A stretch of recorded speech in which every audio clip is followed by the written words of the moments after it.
Greetings everyone, and great here of another H-Power 2 Definitive Edition replay. It's on the bottom right side as the red Bulgarians with Mr.smeagoul. Spawn on the top left side as the blue Khmer. We have Mouktar Nindaya. I have no idea how to pronounce that.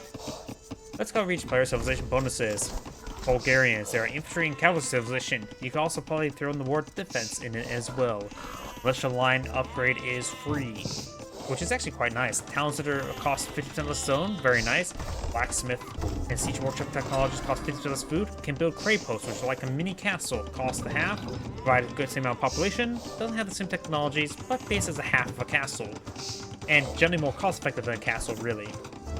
Unique is the Connex. Is a very, very stubborn cavalryman.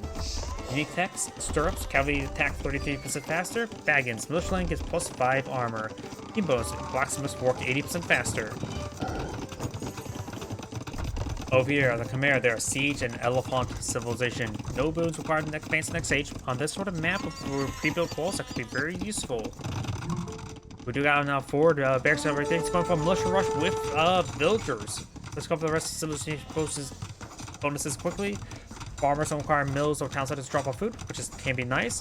Battle elephants move 10% faster. Villagers can garrison houses. You can use the ballistic elephant, mounted scorpion, tusked swords. Battle elephants get plus 3 attack. Double crossbow, ballistic elephants and scorpions fire 2 projectiles, and get plus 1 range for the scorpions. Now we've got a tower rush here. I was actually not expecting a tower rush there. I was expecting more of a militia rush. We've got now mana arms deployed field. The mana arms, of course, are pulled out free, so we got excellent Bulgarians who have a good mana arms rush. Now I got these villagers facing forward as well, with trying to pull out some forward towers. Blue's now pulling out its own defensive tower there to protect this wood line, very nice, which also protects his gold. So this is a great position right there. He can also pull out farms in this region as he gets enough food, because they don't need drop-off points. So he can be very defensive right there and dig in this region. He will lose some of this infrastructure, but this infrastructure is relatively expendable. A mill to collect berries. Berries are okay, but nothing too significant. Losing housing? That's fine. Housing's relatively cheap. Yeah, this area should be nice and secure. He may need to pull out another tower to protect out his stone line. And now I've got these villagers facing forward. He does get spotted there, and does immediately garrison inside the tower as well. Has a tower right there. Blue should be very reasonable defense. Let's throw some arrows down the villagers. Very nice. Got these forces advanced forward. He's going to have to focus them down. No weapon or armor research. And Blue's going for Castle Age? This is probably a bad idea, honestly. He has a pretty sizable siege in front of him. I suppose he can always deal with it. Now there's a bit of tower warrior there. Blue should win at the current rate. He has more damage on his opponent's tower. Red has not going for Castle Age at the moment. In fact, Red doesn't have a lot of resources at the moment. Not enough for... He's far from Castle Age. Blue is trying to go for Castle Age. He is... No, I was going to say he doesn't have enough food income for villagers, but he's castling up, so you don't need... You need 50 food by the time you get completed. And if he collects enough wood, he's able to pull out some farms over here. A battery ram wouldn't be half bad to gauge these towers out, clear out this infrastructure. Oh, another watchtower here. Yeah, if Blue can get out a siege workshop, pull out a battery ram, they can poke some holes in the rest of the stuff. Sure, villagers can of course stab it. We could do some play to help protect the battery rams. He also collected a decent amount of stone there. How much stone does he have? Not enough for a castle. And castle is not clear. Oh yeah, Khmer. No builds required in next age. This is actually saving even on wood costs in order to get to a castle age. Now he has access to some heavy assets. So he's going to spend time to get some food out. He does need a food.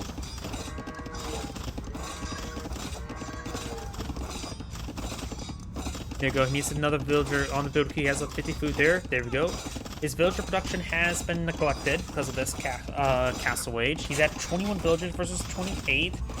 If he gets another town center, he should be fine. He can let this stuff die. He has enough population there. He can lose to the housing. Nothing more than that. But housing is relatively cheap. Now just going out farm over there. Very, very nice. What's red eyeing?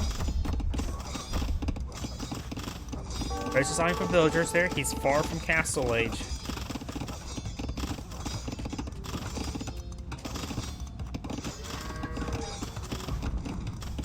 More farms going up by blue. Very, very nice.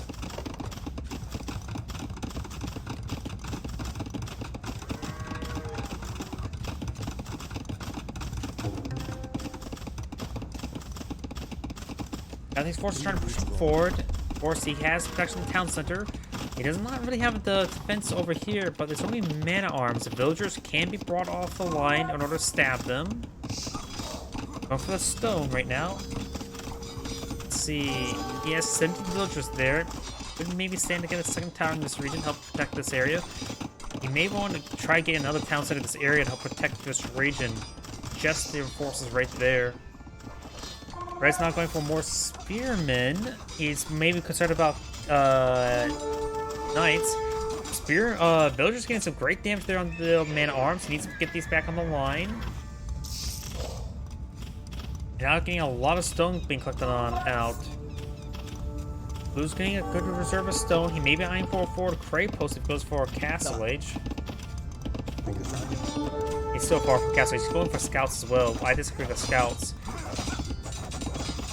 Villagers not being brought on the line, trying to shank these men-at-arms. Seems good work there. Blue will have less villagers. They'll get another second town center up and going.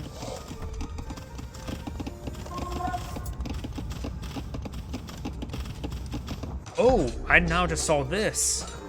I was not paying attention over there, so Blue's eyeing for counter that. Has a breach there, has a scout, has 2 knights, has a pair of scorpions.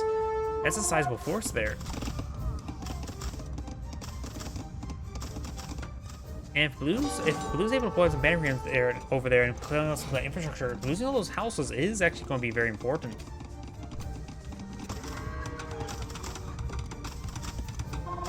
Trying to go for another watchtower now. And Blue does not have enough stone for a what's it called? A castle. But I think he's eyeing for a town center somewhere, or just going for another wood line over here. Another palisade wall does go down. Now you should be able to go through that breach. Red deletes a wall over there for some odd reason.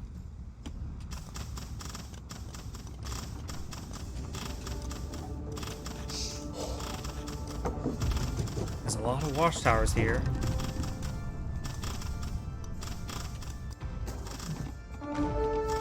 Now Blue's advancing forward. The Scorp's going to be very useful in engaging these spearmen. Got more Scorpions being pulled on out. Looks like Blue's just eyeing for more villagers production at the moment. Red's eyeing for scouts and villagers as well.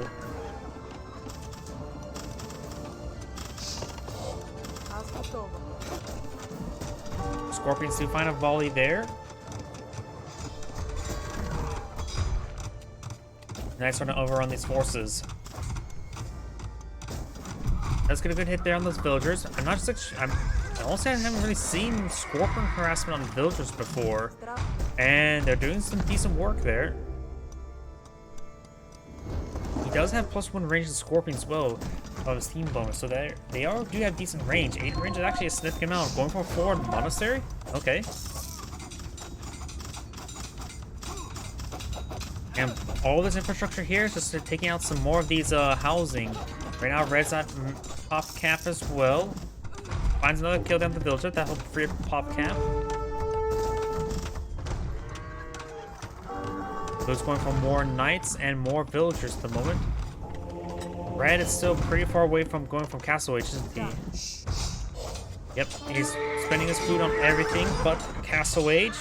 Now villagers being crawled on for as well. Scorpion's getting some great hits on these villagers, getting some excellent collateral damage. Spearmen are cleaning up the knights. Scorpion does go down right there. Now this knight has free range of his wounded villagers. Great collateral shot there. Red's losing a large number of villagers there. It's going to be 29 to 34 villagers. Red still has a superior number of villagers, but he's still at a massive tech disadvantage. Now the Scorpion does go down there. They got this monk here, and Blue's trying to convert a spearman. Very nice. They'll just have bandit, of course, not collecting that wood. Maybe it's been safe to go for this wood here, but either way. Another tower's being pulled out. He's creeping forward, hitting the gold, and does Blue know about that gold deposit there? Blue knows about that gold deposit, and guess what? There's a mining camp there.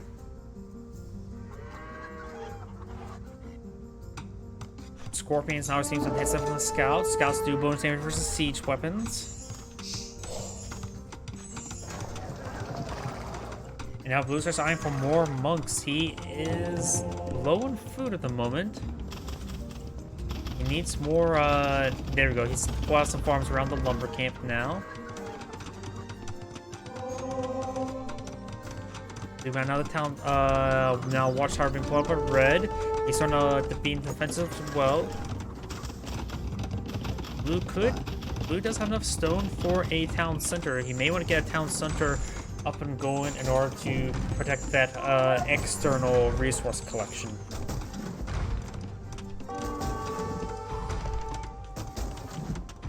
It's good hits there. Trying to build this watchtower. Great collateral damage on these villagers. Now Scorpions are backing on off. He can deploy battering rams. Maybe, yeah, there's a battering ram. Ready to batter down some of this infrastructure.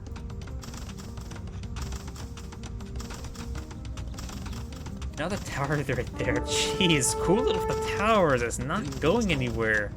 Well, the tower's not going anywhere, but and I suppose villagers have went somewhere, just not there.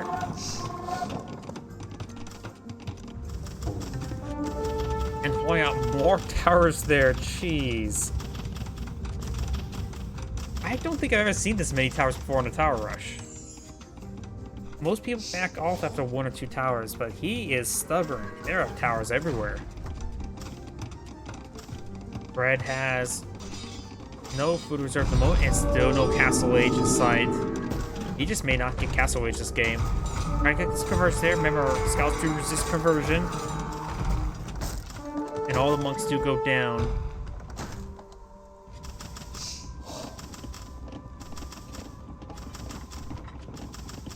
Blue should eye a siege workshop over there and start getting out some battering rams. Villager's not trying to stab these battering rams there. Knight's getting some good hits there. The villager count's now 35 to 30, now 34 to 35, so Blue has now pulled ahead in villager count. Very, very nice. He still does not have additional town set at the moment, so he's just doing a good job killing off opponent's villagers. Now the Knights are battering down some infrastructure as well. I think Blue's going to win this game. These towers have not accomplished enough. It's deploying more towers there just to be annoying. If they start building another tower, these villagers perhaps will be pulled offline and start shaking the villagers. The scout goes before the field, and this line here can be... The Knights get over here. There's going to be a lot of dead villagers here. And there we go. He spots the villagers now. This farming bonus there, so you can build farms anywhere, has been critical. And of course this gold mine is here as well. Red may not be aware of that gold. No, he does not. His scouting, if you look at the minimap, his scouting is non-existent. These villagers have been pulled off the line or been shanked. Red now has 33 villagers. Blue has 39. Got a good number of battering rams here. He does load the villagers in the back of the battering rams, so now they can smash their heads in faster. Now he's going to try to shake these battering rams there. Scorpion's getting some great collateral damage onto these villagers. And the town center's about to go down. Scouts are pushing right forward. He's trying to now shank these battering rams. He does get one, but the town center goes down. And Red has an GG. Excellent gameplay there by Blue. Only thing I would say you could do differently is perhaps just build a battering ram over here. Because honestly, even getting the housing destroyed would put... I suppose he has plenty of housing. There's a lot of housing there he perhaps could have destroyed in order to reduce his opponent's pop cap. By the way, that's Android saying thank you for watching, and on to the next replay.